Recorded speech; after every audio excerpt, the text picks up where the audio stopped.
Hello, Hi, what's your name?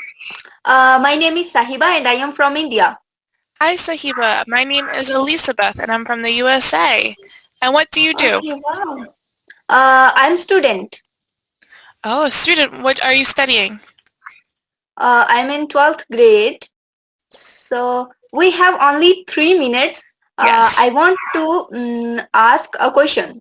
Okay, ask me a question. Yeah, simple question. Okay. Okay, you tell me, do you like yoga? Oh, I like it, but I'm not good at it. Sorry? So I like it, but I'm not good at it. Oh, why? I'm not very flexible.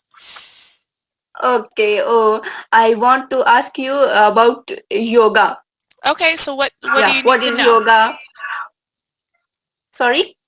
What is yoga? Yes.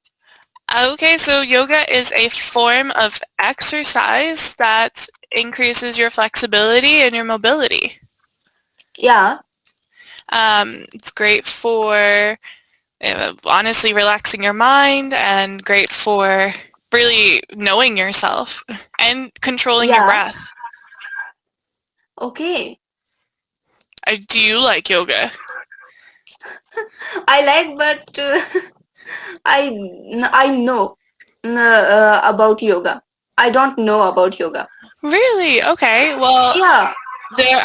it's really important to breathe through it. So with yoga, you have to really Long breathe. focus. You have to really breathe. You have to focus on, because with each movement, like say if you go into your warrior pose or your any pose that you do, you Yeah. have to breathe with each pose, and Mm-hmm. that helps you get um, a, a, a bigger stretch. Uh-huh. Yes. So yeah, this is you're so funny. um, yeah. Now, what else about yoga do you want to know?